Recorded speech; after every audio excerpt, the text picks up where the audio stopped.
Hello, Booknerds. Welcome to the Booknerds podcast. I'm super ecstatic today because we are in company.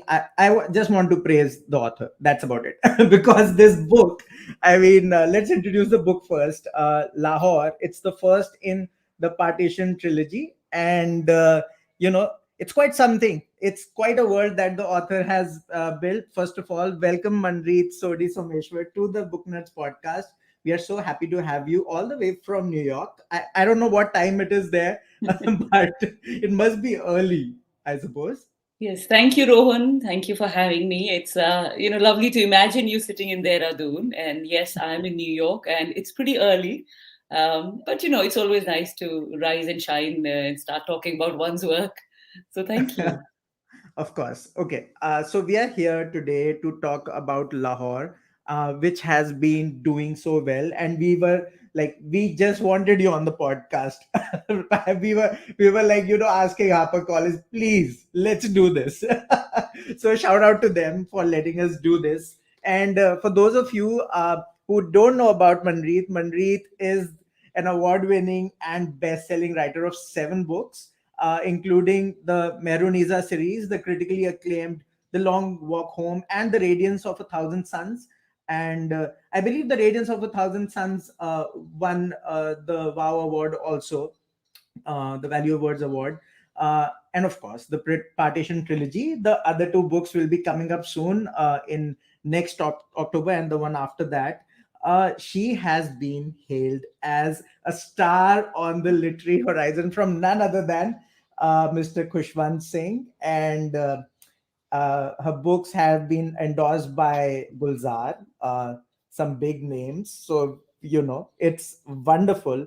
Of course, you have featured on some of the finest literary festivals in Singapore, Shanghai, Hong Kong, India.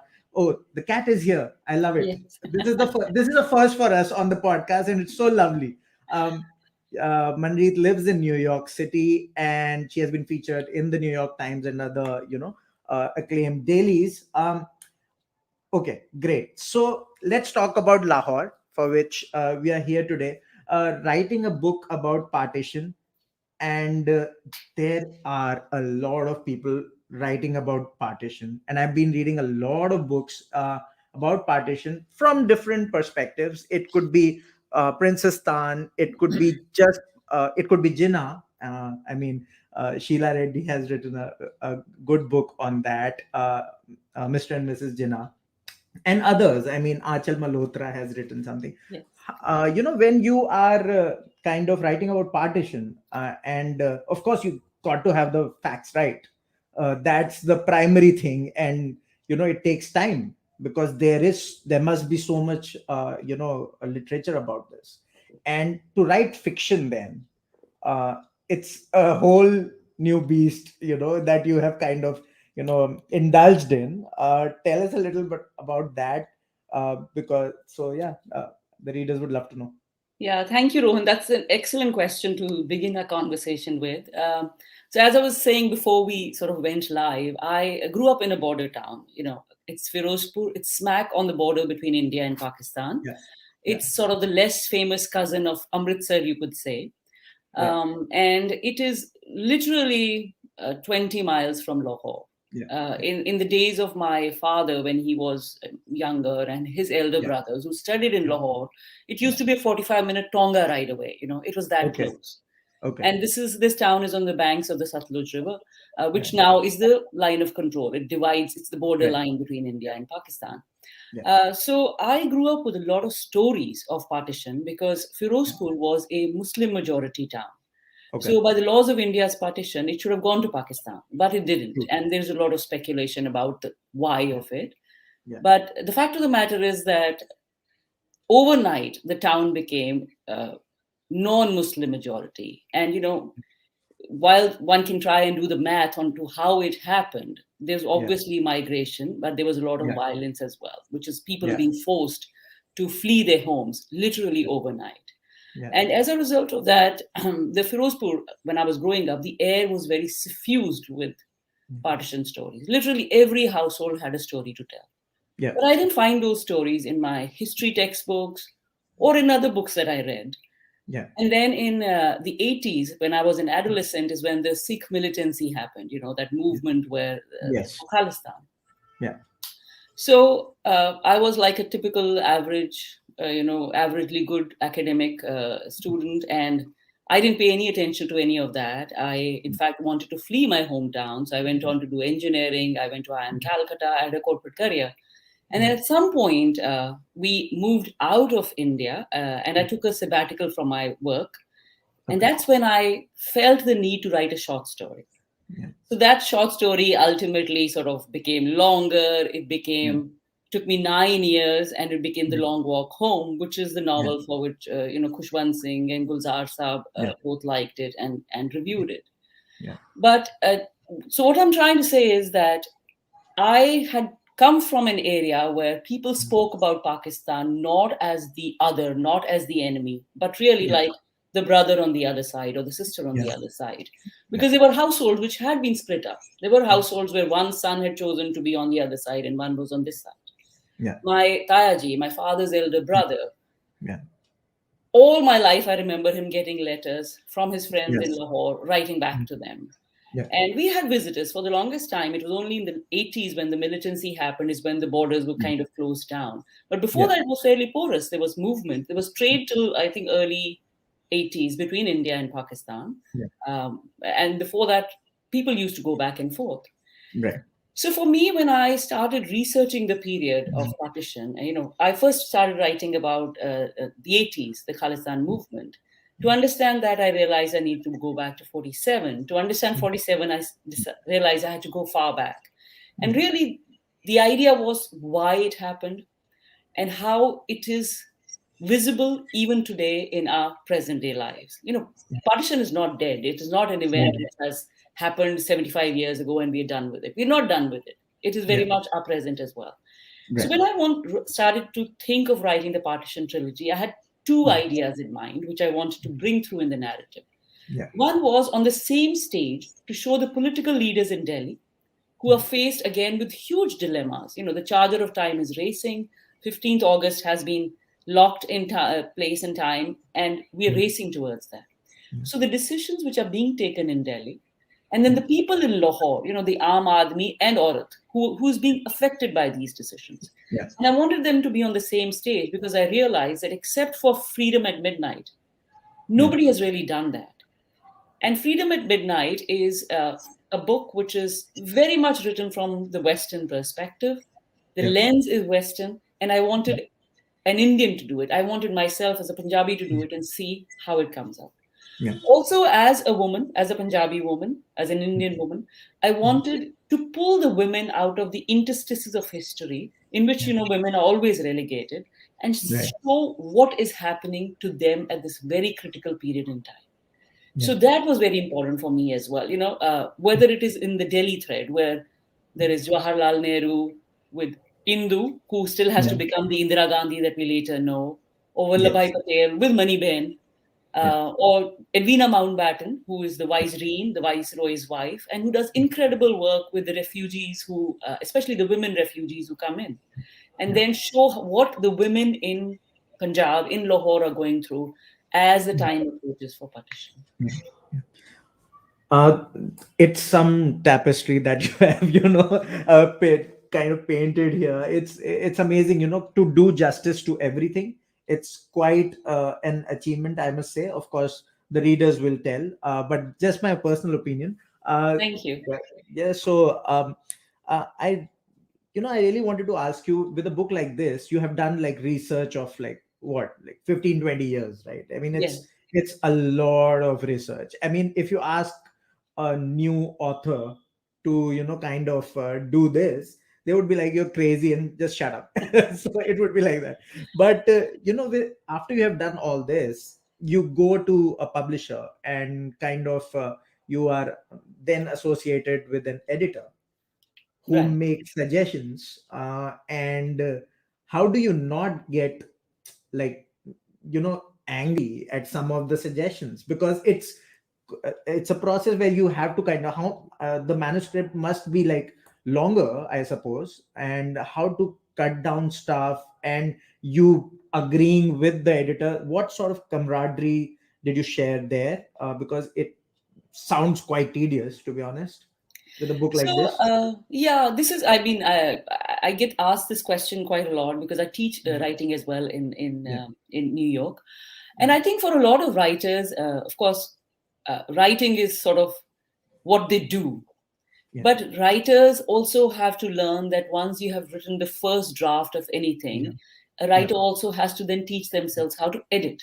Editing is a Right. very important part of writing, Yeah, or what you call yeah, rewriting. right. Hemingway said Yeah, first drafts are shit, and they are, yeah, because it's really yeah. what is uppermost in your mind coming through, Right, and then right. you have to sit with the material for some time, Yeah, look yeah, at it, try and look at it with the eyes of yeah, a stranger, somebody who's unfamiliar with it, and yeah, rework it. yeah, So, I have been writing for 20 years. So I would say that in that time, I have taught myself to re-edit, to re-look a manuscript, and I really spend a lot of time also on the editing process. yeah. And my publisher, HarperCollins, this is my fifth book with them. So, Right. I and my editor are on the same page. It Yeah, helps to have a longer term relationship with your editor because they know where you're coming from. And they also, with each book, have more confidence in you. They trust right. you as a writer. So I Yeah, would say that for us, it's a very harmonious working yeah, process. yeah, And I'm very thankful that I have HarperCollins as my publisher because they do an yeah, excellent job. yeah, And I would say that every editor and yeah, writer, the relationship is a partnership. The yeah, editor will suggest something, and the writer should consider it absolutely, yeah, and then say, okay, what part of it works or what yeah, doesn't work at all, yeah. and be able to talk with the editor and say, Right. I don't think this is going to work. How about we do it like this? Yeah, So it is a process. It is a back and forth, and yeah, while at times it can feel like you're really pulling your teeth out because you've spent so much time over the material, in yeah. the end, the book it can only be better for it. Right. So that's the way it works.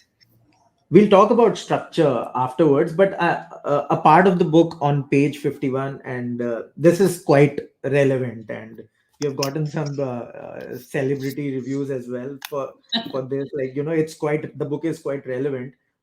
You say that Jawahar took a satisfying sip of the cold sharbat and sat back. The brown shirts and khaki half pants have a common ideology of racial purity and superiority. RSS leaders, Golwalkar included, openly proclaimed their admiration for Hitler and Mussolini. Any wonder Khizar banned both RSS and the Muslim League National Guards in Punjab in January. There, the RSS has 50,000 local members, more than the Guards ever, and both these militias are behind the Hindu Muslim riots. So, lot of random stuff is being kind of propagated these days. Um, you have written about all aspects, so while writing about the RSS, their role, and of course about the Muslim League's role, what were the things you had to kind of be careful about, or is it like because it's tough to kind of fathom what is fiction and non-fiction in this, because it's a mixed sort of medium that you have chosen, so Yeah. that's why I wanted to ask you. Sure. No, it's a great question. I use a strategy which is called critical fabulation. It is a term which Okay. has been coined by an American academic called Okay. Celia Hartman, who Okay. teaches at Columbia University. Yeah. What she says is that basically what you do is you take a skeleton which is based of pure research and Right. hard facts, Yeah. and then you start to layer it, the flesh of actual people, and how to make it alive. So that's what I have done. As I said, I've spent 20 years, researching the material around partition, and which is not just researching events as they happen, the chronology, but also the principal character. So, for instance, Right. Jawaharlal Nehru, Vallabhbhai Patel, Dickie Mountbatten, Edwina Mountbatten, and VP Menon, Cyril Radcliffe. All these characters who come into play. Yeah. And the reason I did it was because I want somebody to pick up this book and to actually be able to learn history from it. That is Yeah. my attempt. Yeah. And therefore, at the back of the book, for instance, I have a select bibliography where I list some 50 books. But, Yeah. the number of books I have read and researched is way, way larger. But Yeah. the idea is really to be as rigorous with facts and details as I can be. And for instance, the passage that you quote, this is actually Jawaharlal Nehru from his books, what he has yeah, said. yeah, Um, so people like Jawaharlal Nehru wrote a lot. So in a sense, there is a lot of material available that I can use when I am constructing him as my character. yeah, Somebody like Dickie Mountbatten, a lot has been written about him. yeah, But somebody like Vallabhbhai Patel, there is not much written. He didn't write much. He was a narrator. yeah, He was as educated as Jawaharlal Nehru. I mean, he went to was a barrister at law from UK, yeah, but he was an orator. He was a person who delivered these great speeches, and he spoke. Therefore, and there is yeah, not much written material available on him. Therefore, a lot of my time was also spent in gathering intimate details about him as a person, because it is one thing to know Vallabhbhai Patel as the Iron Man of India, but he's finally a person. And what does this person think? What is he as a father? What is he as a son? What is he as a younger brother? And those facets were what I wanted to bring out. So my to answer your question directly, I think my loyalty and my concern is with history. It is yeah, not with log kya kahenge, yeah, because I think the moment a writer starts to self censor, a writer is not being honest to their work. true. And as I said, so my work is my duty lies to, because it's historical fiction, it lies to history, it lies to the history of India, history of Punjab, Yeah, and to my duty as a writer. right. Wonderful. I mean, I am pretty sure that if youngsters, especially, I would love the youngsters to kind of pick up this book and go through it, because it gives you a holistic view of the situation at that time. I mean, you can't be picking up like 100 odd books, because I mean, let's be honest, kids are not doing that. Yes. But you can kind of pick and choose books which will give you a holistic view. So great. Booknerds are based out of Dehradun, and there is a Dehradun connection I see right here, because Jawaharlal Nehru was jailed here for a bit, and in a part of the book on page 148, you say that Jawaharlal's jail term in Dehradun had provided him with a fine view of the mountains when permitted out for exercise during that long period of solitude, with no interviews, no visitors. Even when he could not see the Himalayas from his cell, he was ever conscious of its nearness, and a secret intimacy seemed to grow between them. Its solidity and imperturbability looked down upon him with the wisdom of a million years, mocked his varying humors, and soothed his fevered mind. This time in jails in Doon and otherwise as well, um, what does it do to a person? I mean, we always look at these people as politicians, as statesmen, but when you are in that situation, you have to kind of go back and start the fight again. Perhaps you're writing, as we all know that he was writing a lot. What does this time do? And how did you kind of, is this readily available in books that he was here, and kind of was it easy to kind of Yes. know? Yeah, Yes, yeah, no, that's again an excellent question, because as you said, we are now at a stage. It's almost 75 years. Next year is going to be 75 years yeah, since independence and partition yeah, of India, yeah, and we kind of seem to take for granted, the immense amount of sacrifice and hard work that these leaders actually put into yeah, what we are enjoying today, the fruits of yeah, which we are yeah, enjoying today. So, for instance, Jawaharlal Nehru, and all of this material is available. What this passage yes, you're quoting is from yeah, Jawaharlal Nehru's his own work, yeah, where he talks about it. yeah, And just to give you a perspective, so Jawaharlal Nehru spent almost 10 years of his life in jails. So when you wow, add the number of years he spent, it was almost 10 years. yeah, Um, so a lot of time which was spent in jail for Jawaharlal Nehru, this was a solitary. Dehradun was his solitary confinement. He yeah, spent writing. And remember, yeah, this is the age when we don't have Google. He didn't have yes, access to libraries. In fact, yes, he had to petition to ask for certain books, and they would give him yeah, 3 or 4 at a time. yeah, So a lot of the discovery of India is literally written from what is in his mind. He's pulling from that and just writing it down. yeah, That, as a writer, I can tell you that is an enormous, enormous amount of very significant work. Which, just imagine one of us saying, "Okay, I'm going to sit in this dark room, be, yes, be allowed out twice for yes, exercise, and then I'm yeah, going to produce this masterpiece." Yeah. Vallabhbhai Patel, again, was in jail so often, and very often, if they were jailed together, like Vallabhbhai Patel with Bapu, they would spend Yeah. time strategizing, talking about the revolution, talking about steps ahead. Yeah. And also, not to take away from the fact that jail time was really hard. For Yeah. instance, through the book, you will see that Vallabhbhai Patel actually was suffering from an ailment of the colon, which was Yes. very severe by the time we are talking about, which is 47, 48. And remember, 15 December 1950, Vallabhbhai has passes away, that he Yeah. dies.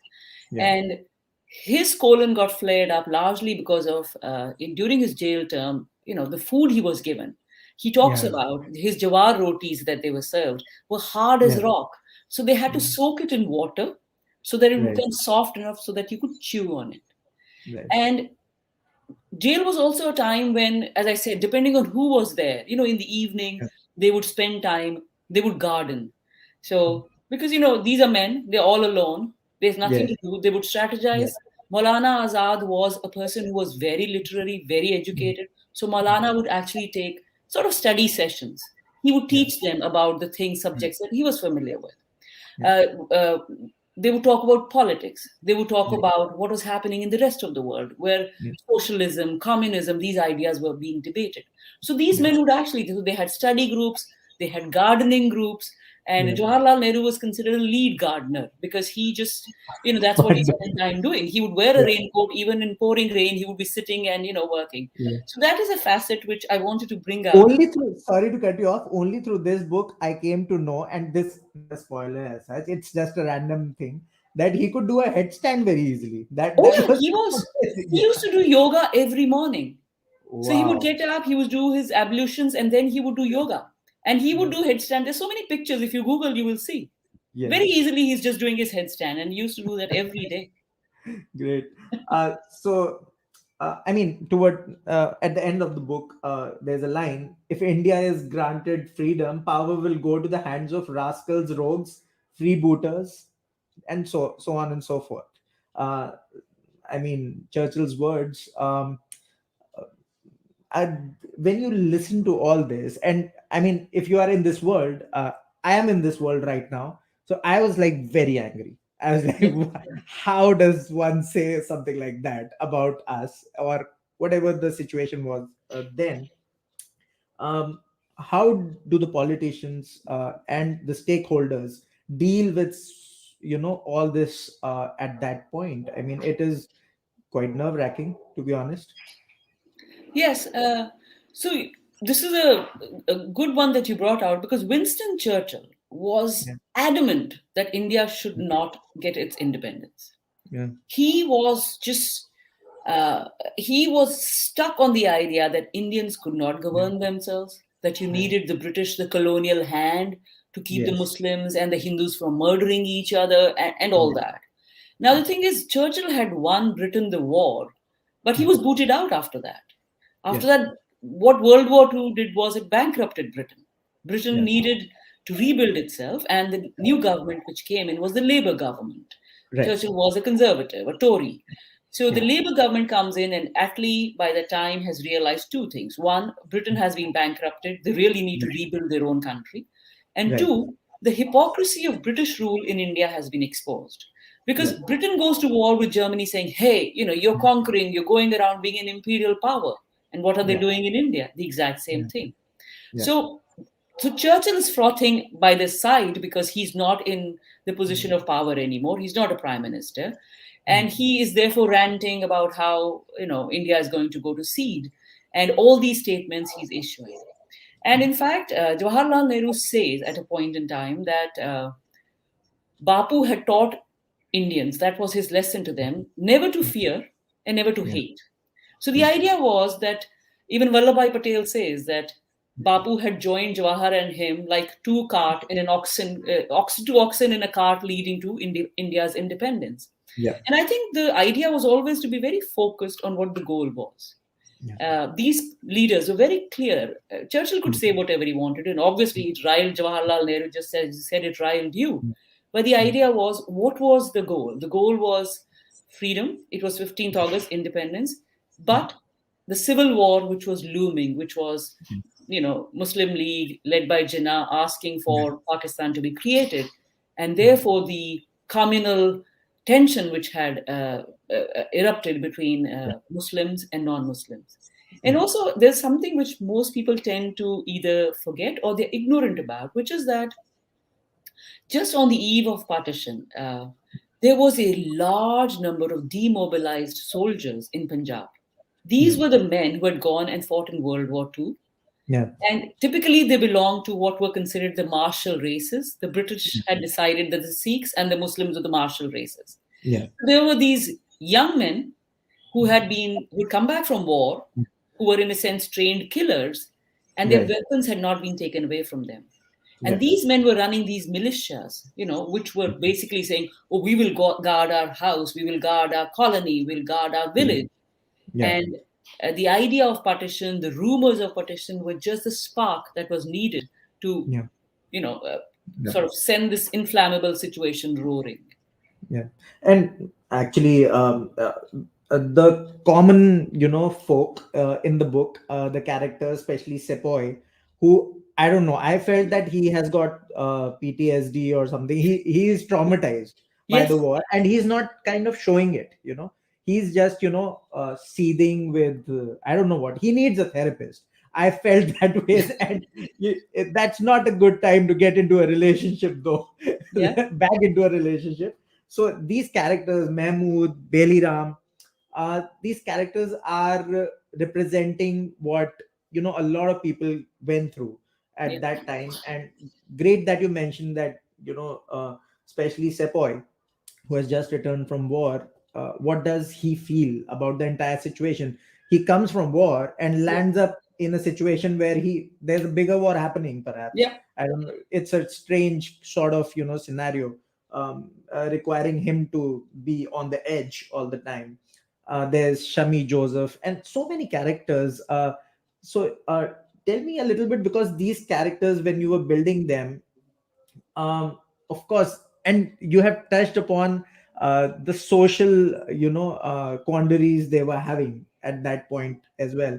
So how yeah. does one exist in this world, because Yeah, it's no, that's a very, very valid question, because a lot of people don't seem to realize that, see, Punjab, the idea of partition was mooted in what is now Uttar Pradesh and then was called United Provinces in the Gangetic Plain. yeah, But where partition actually happened was in Punjab and Bengal, yeah, which yeah, actually benefited greatly from these communities living with each other. Now, I can speak specifically for Punjab because that's where I come from, and that yeah, is where the book is set. In yeah, Punjab, there was no ghettoization. You could not go to a village and say, "Oh, this is the part where the Sikhs stay, this is the part where the Muslims stay, yeah, or this is a village which is only of Hindus or only on Muslims." It was not like yeah, that. You must have heard the term Punjabiyat. The idea, yes, everybody was a Punjabi first. Oh, then he was a Hindu or a Muslim or a Sikh or a Shia right, or whatever. But the idea was, so for instance, people dress the same. You could not look at a person and say, at a woman or a man, or say that he's a Muslim or a Hindu. They wore the yeah, same tehmat, lungi, mm, kurta, turban. Everybody wore a turban. yeah, People had the yeah, same Malik. Malik is a surname which could be a Hindu, a Muslim, a Sikh. It could be could be anybody. anyone. Yeah, yeah, yeah, yeah, Iqbal Singh, Iqbal Sheikh, yeah, Iqbal. So these were names. So the idea that in Punjab you could actually take a line and say, okay, here is where the Muslims stay and here where is the Hindus and Sikhs stay, was just right, impossible. yeah, Which is why I'm trying to capture that confusion of people, like, yeah, what partition, what boundary line, where does my yeah, house go, my neighbor yeah, is a Muslim, where does he go, you yeah, know and Kishan Singh, who's a railway clerk, who's a Sikh, who yeah, actually thinks like, yes, my yeah, this neighbor on this side is a Muslim, across is a Hindu, then there's a Sikh guy again, and how is somebody going to draw a line, yeah, right? And the so I'm trying to capture that confusion, the mounting anger and acrimony between people. Because if you're suddenly told, oh, you're not Punjabis anymore, you're a yeah, Hindu, you're a yeah, Sikh, you're a yeah, Muslim, and I'm telling you that I will divide you. It's yeah, very difficult for a person to suddenly reconcile. And right, I'm trying to capture that confusion, that acrimony, that anger, and how people are yeah, reacting to that. And yeah, also, there are these, as I said, these militias. and there are Yeah. these Muslim League guards and the RSS who are, adding to the confusion and the Oh turmoil. yes. There is rioting happening. Yeah. And then there are ordinary people who have to live through all of this. And Yeah. not to forget that in all of partition violence that erupted, it was the women. It was the Yeah. women's bodies which became the battlefield, right? So Yes. Yeah. everybody took out that violence. Men Yeah. played with their swords, but the Yeah. one whose bodies they played with were women. True. True. We have a question here. Uh, Kunut, I suppose. I am so sorry if I get the pronunciation wrong. Kunut Ansari. During the journey of writing a book, what is the hardest part a writer faces, and how to overcome it? What is the hardest part? Okay, that is a big question. I think everything is difficult to begin with, but I would say that go. You should only start writing a book when an idea has seized you that you can't shake off. So for instance, don't write because you think, oh, I think this kind of books are selling in the market, or I Ah, think this is fashionable, or this became such a big hit. Don't yeah. do that, because in the end, you are the writer. You Mhm. know what is moving you, what is troubling you, what you need to resolve, which Yes. if you take your pen or your keypad and you start putting your thoughts down, Yes. you will be able to resolve. Yes. So don't go with fashion. Go with what you really want to talk about. And if you don't have it, read a lot. If Mhm. you're interested in writing, it'll come to you. The idea will come. Yes. But read a lot, because reading is almost the tapasya you need to do to begin writing yourself. I Yeah. meet a lot of Somebody. young people who say, oh, I don't read. And this is Gulzar Saab's word. He says reading and writing is the daily tapasya that you need to do. And he uses that word True. tapasya. This is what True. you need to do to be a writer. And once you have an idea, it's Mhm. really the discipline, sitting down daily. Not, oh, aaj mood nahi hai, aaj writing nahi hoga. Just the consistency, you Yes, keep writers on. are professional. You have to approach your work like a professional. Yeah. So if you're a And banker, you go and go to the yeah, bank daily. You go to just like the just place like and any other write daily. profession. Yeah. Somebody asked me today that when is your book coming out, like my book. I said, Yes. okay, first of all, it's a damn tough job, and trust me, I'm just learning to be a good reader right now, so let's not go there. You're so right, it is a discipline that needs to be perfected over time. And okay, you have mentioned libraries, and during your research, and of course covid hit, and it must have taken a toll on what you were doing. So how did you manage, and uh, what is this experience of, did you write in the libraries also, or just researched? So, as I said, because I have been working on this for a period of time, I actually started out in Singapore, where they have an excellent library network called the National Library, Okay. and then I was in Hong Kong for a long time in the Hong Kong Public Library, and now in New York there's a New York Public Library. Okay. So, each of these libraries, one thing is that they have huge archives, and because I'm sitting in Hong Kong and I want to read about the Indian freedom struggle, it is only possible if these libraries are actually vested. So they have sections which are devoted to this. And for readers who may not be aware, there is something called SWJN. I think there are 18 volumes. They are the selected works of Jawaharlal Nehru. He wrote Okay. so much, so it has been Wow. edited, and there are these bound volumes. And you can actually choose by which year you're interested in, what you want to read up, and these are available as well. Yeah. So coming to your question, I've been in New York for a while now, so it's the New York Public Library where I really go. They have a dedicated library for research, and Okay. there are dedicated rooms for people who want to read, research, write, and excellent places. And during the pandemic, because New York was the first epicenter, right, of the pandemic, and I was suddenly like, I can't go to the library, I can't access my books. Yeah. But the library actually did an excellent initiative. People who are enrolled in their research initiative, and I'm one of them. So, Yeah. they look at what your work is and why do you need to Okay. access these books. Okay. So I was enrolled in that. And what they did was they were actually sending books home in post. So they were Oh. so wonderful. Yeah, Oh, I am wow. so grateful Wow. to them. That's So amazing. that's absolutely amazing. They sent books, all the material that I needed, Yeah. home to me. I just had to email them, and the material would arrive in 3 days Wow. by mail, by courier. and I could keep the material for 9 to 12 months. I just had to let them know, because this is stuff that I have to uh, delve in again and again, because I as I know. said, I am a stickler for accuracy and You have to everything. go I'm back that again sort of and person. again, kind of, you Yes. know. Yeah. So they were very good. And then the New York Public Library, we are very fortunate because they actually have access. Gives If I am a part of the Marley, the Manhattan Research Library Initiative, I Yeah. get access to archives of Princeton University, Columbia University. Wow. So they have access to this as well. Yeah. Because Yeah. some of the material, especially for Hyderabad and Lahore and Yeah. Kashmir, as I'm Yeah. writing, Yeah. is not easily available. There are just Yeah. a single copy which is kept in like three layers of, so that it doesn't spoil. They are Right. digitized. Right. But yes, I've been very, very fortunate with the help from them. Amazing. We are looking forward to the other two books in the trilogy, and Thank as you. I told you earlier as well, a lot of other people. I mean, even before the first one, people are asking like, when are the other two coming? Kayur asked, how do we become a good reader? Oh, That's a that's a tough good one. question. So I would say don't say, oh, I have to read these big tomes or somebody recommended. Pick up a book that is evoking your interest. It can be anything. Just pick it up and read it. Keep the phone away. Koi notification aega, don't look at it. Just say, this is my reading time. Ideally, set aside an actual time, say 20 minutes. I'm not even saying do an hour. Do 20 minutes, but say, I will not get distracted. Choose a quiet spot, no TV, no phone, nothing, and just read. The first few days it'll be tough if you're not a regular reader.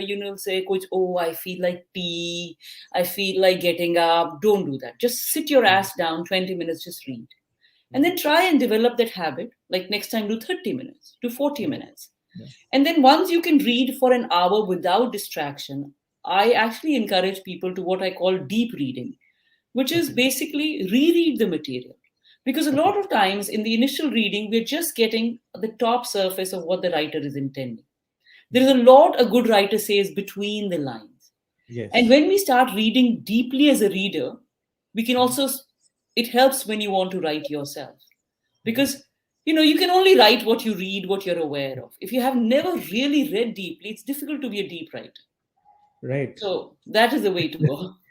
Great advice, and I would tell Kayur as well that it's like the Matrix. You watch it once, you don't understand it, then you watch it twice, thrice, and then you'll understand. So Yes. great advice. This is the first time anybody has, any author, and there have been so many, nobody has mentioned deep reading, and I'm so thankful to you that you have said this. Thank you so much. I mean, I have a billion more questions, but we are short on time, and it was lovely chatting with you. I have had the most awesome time reading this one. It is such a holistic view on partition. I mean, the lives of common people, especially. That was my favorite part, by the way. And yeah, looking forward to the other two books, and uh, more and more accolades to you coming up in the years. Thank you And so thank you much, so much. Rohan. Thank you so much. Thank you so much. It's been lovely being on your talk show, and good luck to you as well going forward with your podcasting and your writing. We are In hoping to future, host maybe. you in Dune. We are hoping to host you in Dune someday. Why Yes, not? oh, I would love, love, love to be in Dehradun. Believe me. Yes, So yes, I, yes. I will keep you posted if I'm coming there sometime. Wonderful. Lovely. Thank you. Great. Thank you so much. Yeah. Thank you. Thank you. Thank you.